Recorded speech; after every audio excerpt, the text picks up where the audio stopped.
Welcome back to PedsCrit. I'm Zach Hodges, a pediatric intensivist from UT Southwestern in Dallas. And I'm Alice Shanklin, a pediatric intensivist at Cohen Children's Medical Center in New York. Today, we are talking about the A to F ICU Liberation Bundle.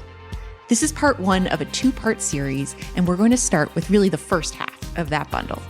And to do that, we've invited Dr. Kristina Betters and Dr. Brooke Light to join us. Dr. Betters is an Associate Professor of Pediatrics in the Division of Critical Care Medicine at Vanderbilt University and intensivist at Monroe Carell Jr. Children's Hospital.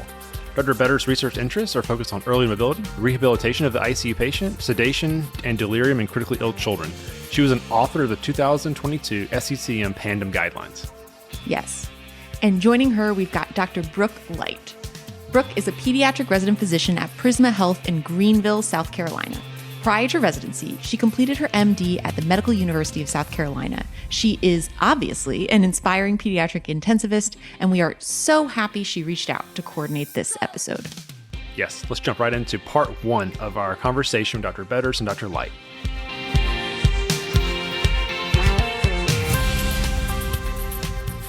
Welcome back to the PedsCrit podcast. We are so excited to have Dr. Kristina Betters and Dr. Brooke Light with us today. Kristina and Brooke, will you please tell our audience something about yourself and something you enjoy outside of medicine? Sure. Brooke, you okay if I go first? I am a mom to two boys, an almost 5-year-old and almost 1-year-old. This month's a big month for us. They are the light of my life and keep me on my toes at the same time. We're in Nashville, so my husband and I are really into live music, and living here gives us a lot of opportunities for outdoor concerts. So we are introducing our boys young as well, and that's probably my favorite thing to do outside of work right now. Oh, that is so fun. I love a young child at a concert. That's so fun to see. And then I am from Charleston and currently in Greenville. So I've been in South Carolina my whole life. And I'm in Peds residency and hoping to do PICU fellowship, applying right now. And then I love video games outside of work. I really like Pokemon a lot. So not to give a bunch of examples, but I figured I'd just pick one. Very fun. That's a great shout out. Common, but a unique shout out too. Yeah, use that in your interview trail. That's good. Yeah, you're going to find people like my husband who would really love to chat about that. All right. Well, both of you, before we get started, do either of you have any conflicts of interest related to today's topic that we need to disclose? No, I don't. Sounds great. Brooke, will you give us our clinical case and give us our first question? Yes. So we have a 10-year-old boy who is admitted to the PICU intubated with septic shock from an abdominal source.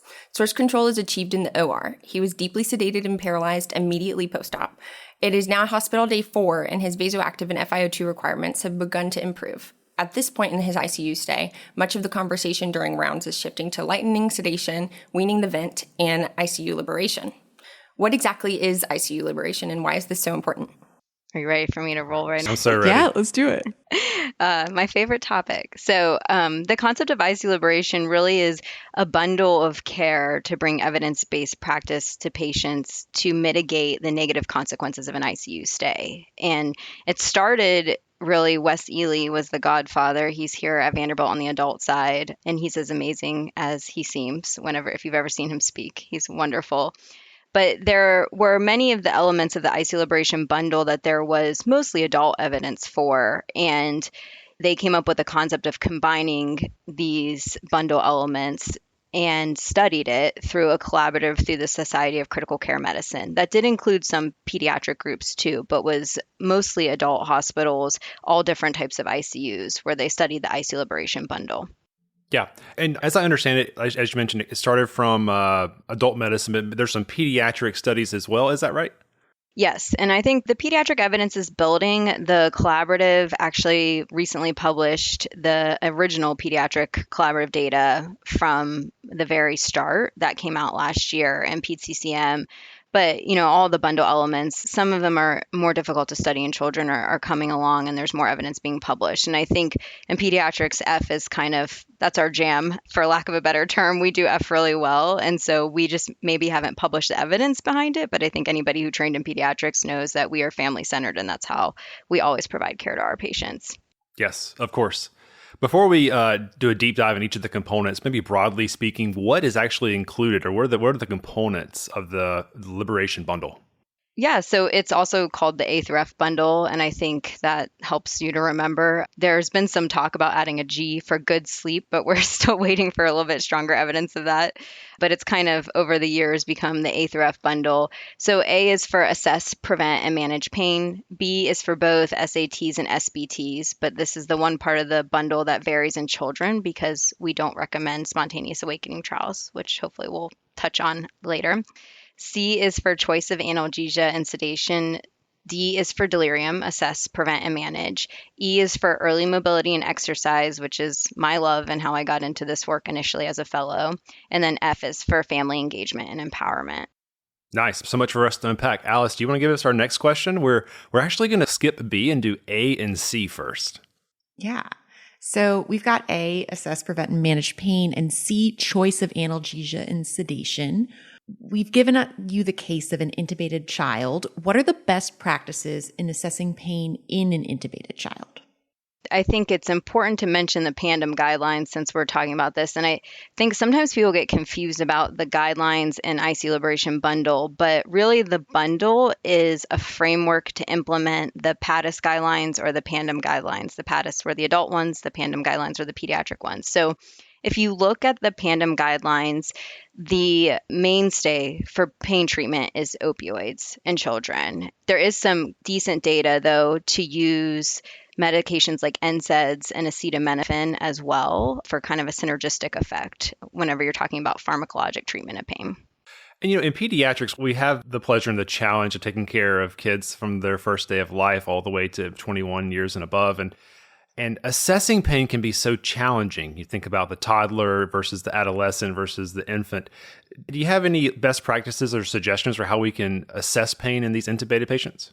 Yeah, absolutely. So I think we always remind our trainees and our staff that self-report is the gold standard. So if your patient is awake enough and they're developmentally at a stage where they can self-report pain, even, if it's pointing on a scale, that's the best. That's the gold standard. And if not, then we have validated pain scales for children, and we should be using validated pain scales. So don't just go off the vital signs. There are things like the FLAC scale or the Wong-Baker-Faces scale. So if you go to the PANDEM guidelines, they kind of list those ones that are validated in children, and we should be assessing using those if a patient can't self-report.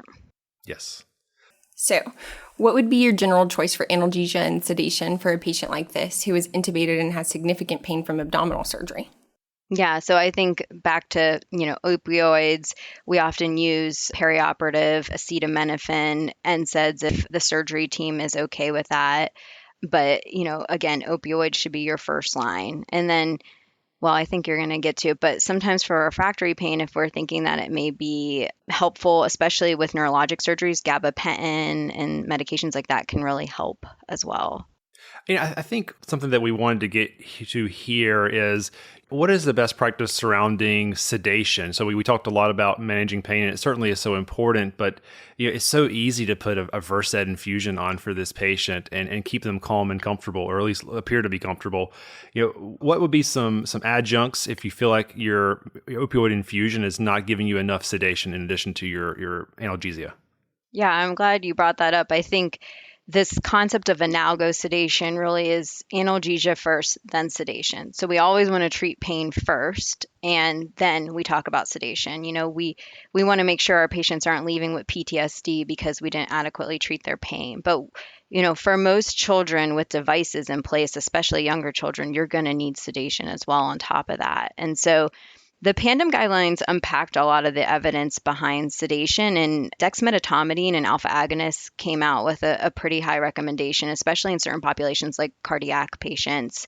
Again, I think for all comers, the data is not quite as strong as the cardiac ICU population, but it's still a great drug. And you mentioned midazolam. So midazolam's gotten a bad rap. In adults, there's been some RCTs showing an association with delirium. In pediatrics, there's been 2 big cohort studies showing that higher doses, longer durations of continuous infusions also associate with delirium. So we've kind of moved away from midazolam as a first-line sedative, but it's still a very good drug. And I think it's always important to remember all these drugs have side effects that are negative. So it's all about trying to minimize the dose and duration that your patient's exposed to them, and really the depth of sedation. So in lighter sedation states are correlated with better outcomes. So, once it's safe to not have your patient really, really deeply sedated, lightening that as quick as possible, no matter what the sedative agent is going to benefit them. Yeah. Great clinical pearls. I feel like for our ICUs, like it's so hard to know if this is best done through a sedation protocol or not. And some ICUs have these implemented, some others don't, either by choice or not yet. Is there any evidence that sedation protocols improve the care to our patients, and any kind of personal clinical experience with that?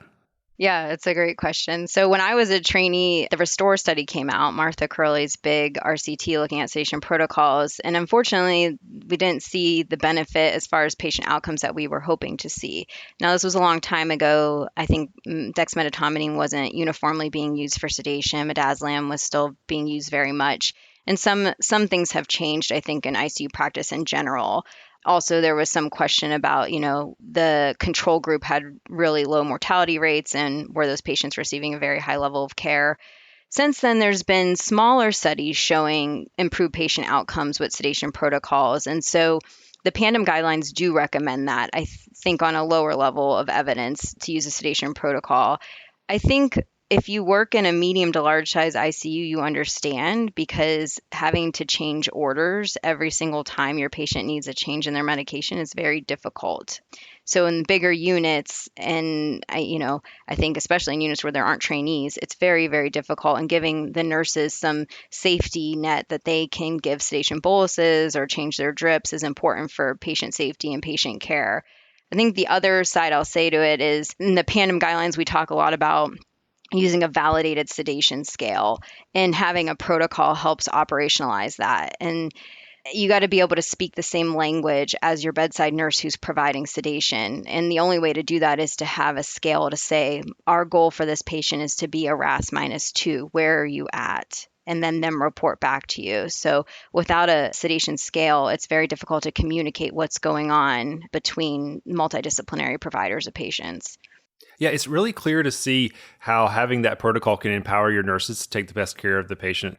Maybe for someone who's skeptical, what flexibility does a sedation protocol give the nurse? Like, can they just start a second agent if they want to? Or can they give multiple boluses? Like, someone who's maybe a little weary of this, what are restrictions perhaps?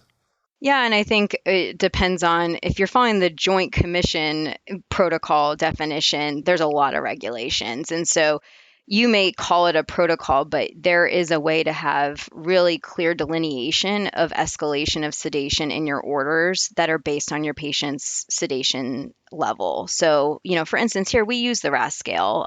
And so our sedation protocol, we order the actual medications, and then the boluses and the titration of the continuous infusions is based on RASS score with limits. There's a lower end and an upper end. And if you're meeting certain limits, then you need to call to discuss with your provider. So I think they can be made very safely. I understand the hesitation. And I also understand in some units that may be smaller and have really great provider staffing, maybe they don't feel that it's necessary. But practicalities for us, we have a 42-bed ICU, so it's really challenging. And I think our nurses may be waiting a while if they need an order for every single sedation bolus from us.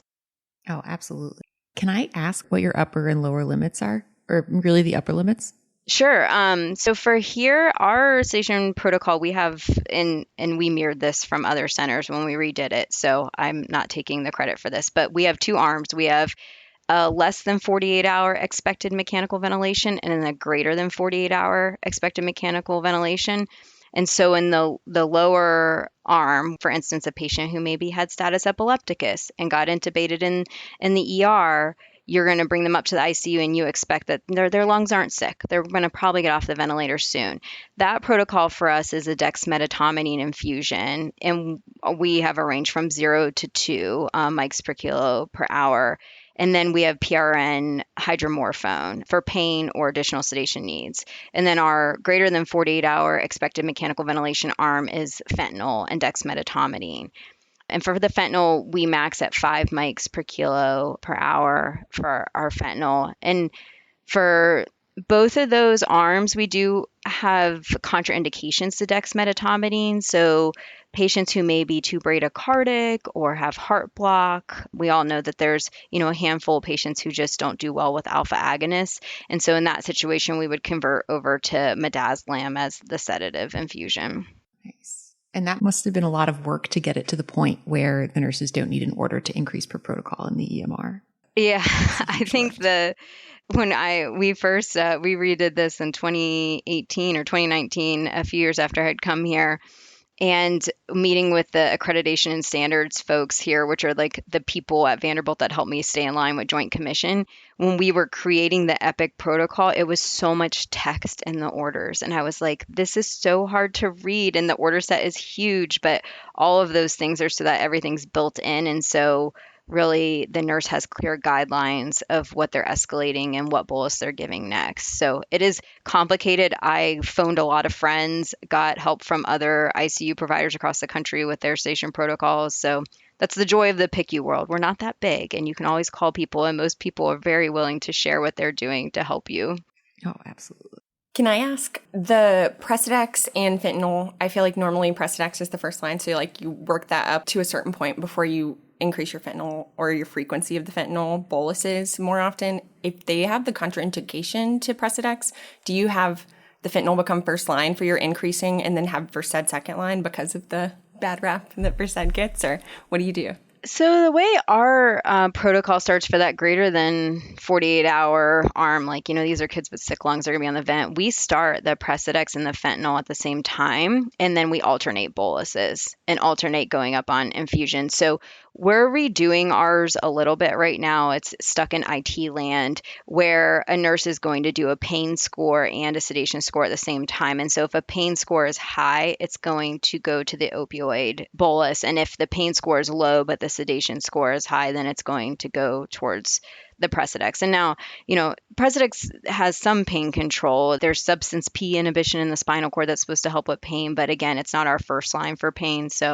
But it's a good question. And I think everybody does it a little differently. It's a little clunky to have your nurses have to do a sedation and a pain score at the same time. But we created a multidisciplinary work group here, and our nurses were like, it's really not that big of a deal. We're doing it anyways. We're at the bedside. And so they kind of gave us the permission to change our protocol a little bit to make sure we're optimizing pain control. I think having that multidisciplinary team is the most important. You have to get your nurses at the table with you. They're the one assessing pain, assessing sedation, sitting at the bedside, holding the kid down while they get that bolus in. So getting them part of the conversation is so important. We'll transition now perhaps to letter B. We've already suggested that maybe spontaneous awakening trials are not recommended in pediatrics. Will you tell us more about that?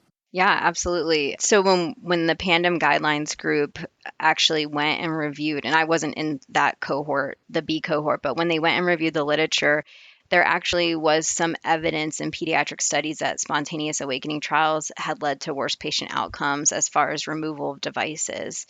And so that kind of changed everything. That's the one place I said where we really vary from adults. So the recommendation for peds is really goal-directed sedation. So setting a sedation goal based on, your SBS score, your RAS score, and targeting that. And you're going to lighten that goal as you're closer to extubation, but we're not going to do the true spontaneous awakening trials where we turn off all the sedation like they do in the adults. Yeah, I can only imagine just turning off all the sedation in a 2-year-old intubated. Yes. That's not going to go well. We used to do it when I was a trainee. It was crazy. So we had to rewrite all of our protocol when this came out. But yeah, usually we would only hold one drip at a time and they were on multiple drips. But yes, it's, children are not just little adults. It's different.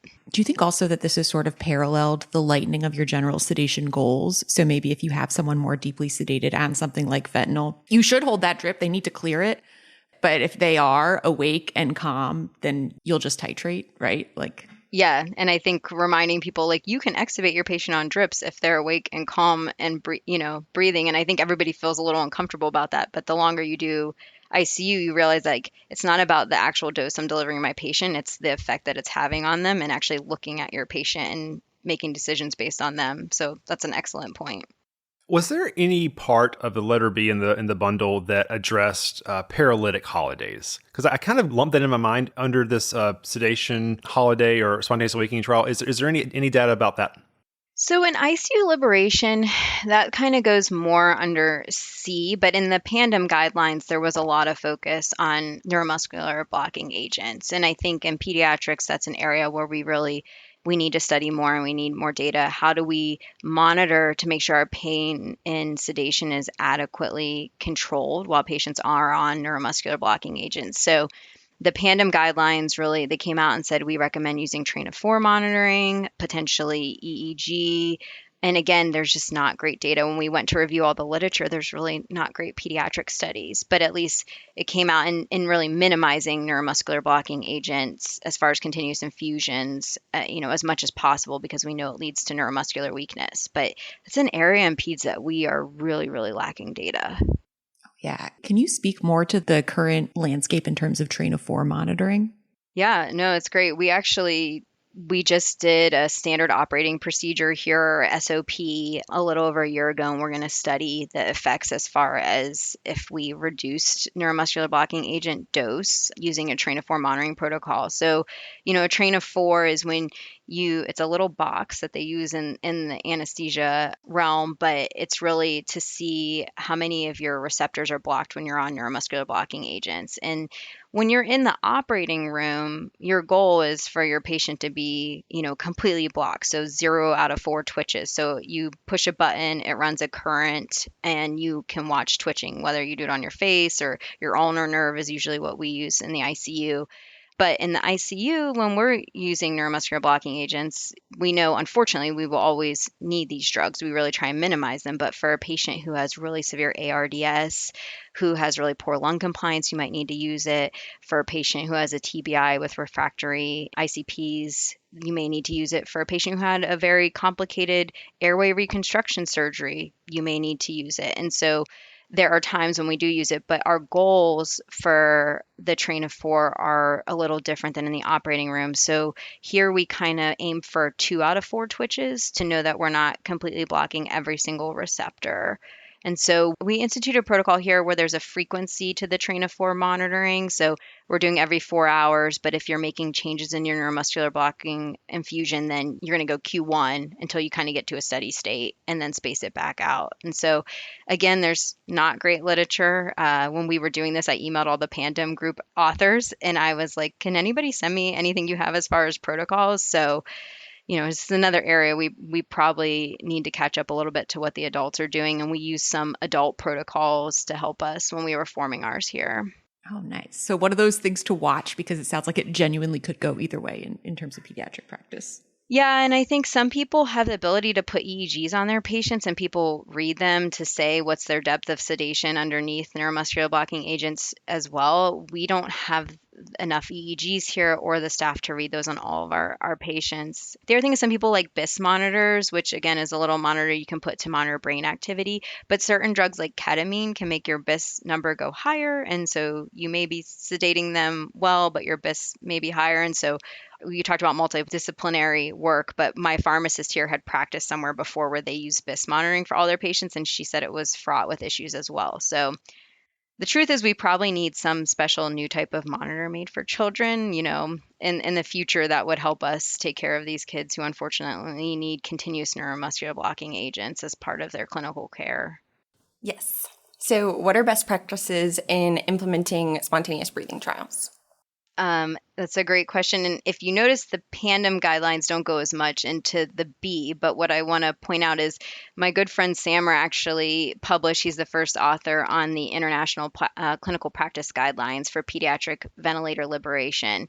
And those came out recently. It was out of the Polisi group. And so there were 3 core statements that came out of that guideline that was published. And those were to use a protocolized screening method, to protocolize your extubation readiness test, and to protocolize a spontaneous breathing trial as part of that.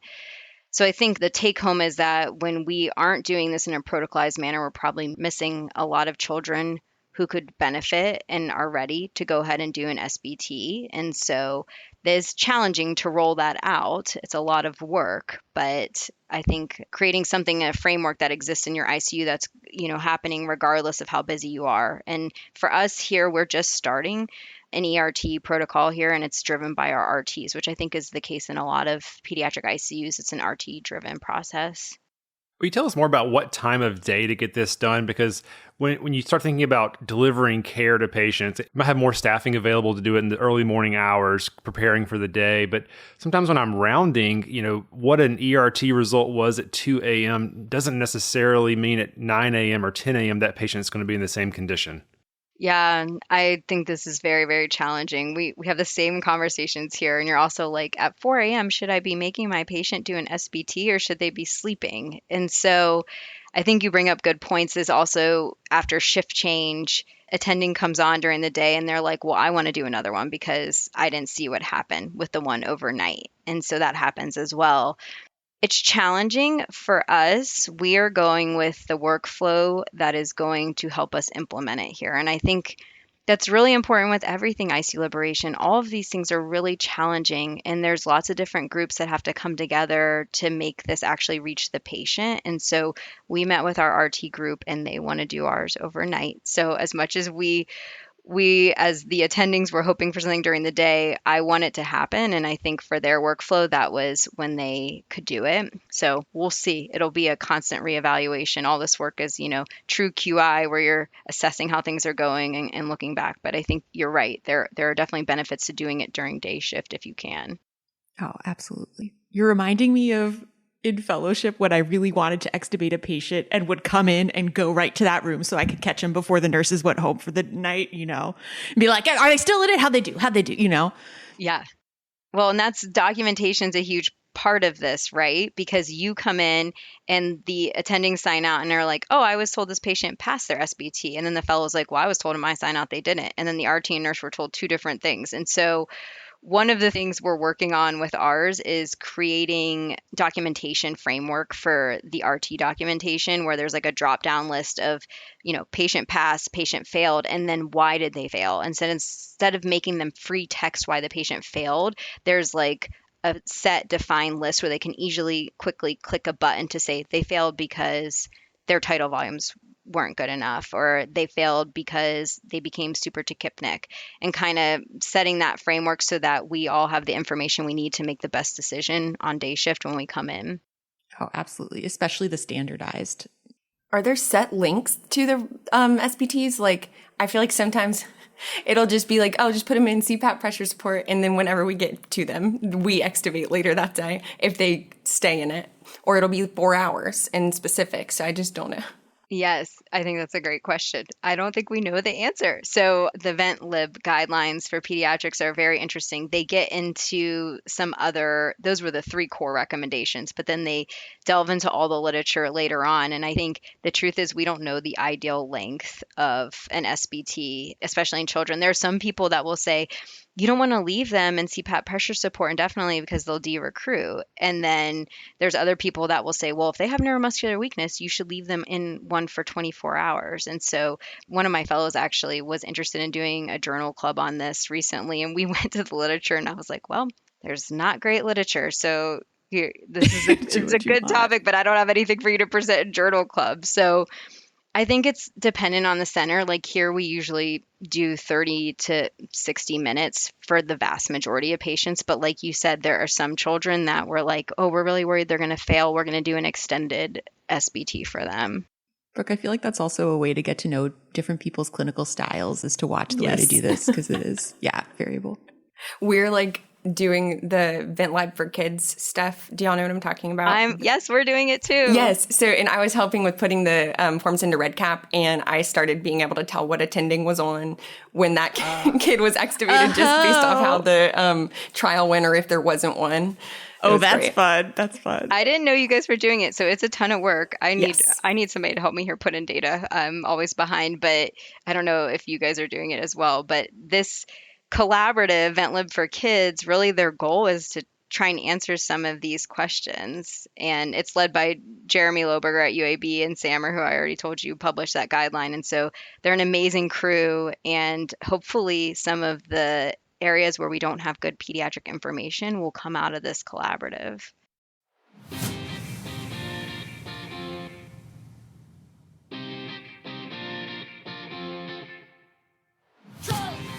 And thank you for listening to this episode of Peds Crit.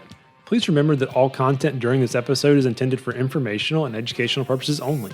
and should not be used as replacement for medical advice. The views expressed during this episode by hosts and our guests are their own and do not reflect the official position of their institutions. If you have any comments, suggestions, or feedback, you can email us at pedscriptpodcast@gmail.com or find us on Twitter at CritPeds and at PedsCrit on Instagram for real-time show updates. If you enjoyed the show, please subscribe, rate, and review in your favorite podcasting application and share with your colleagues. Also, if you'd like to support the making of the podcast, please see the description for Venmo information and how to become a Patreon. Any donation will be appreciated. Thank you again for listening, and goodbye.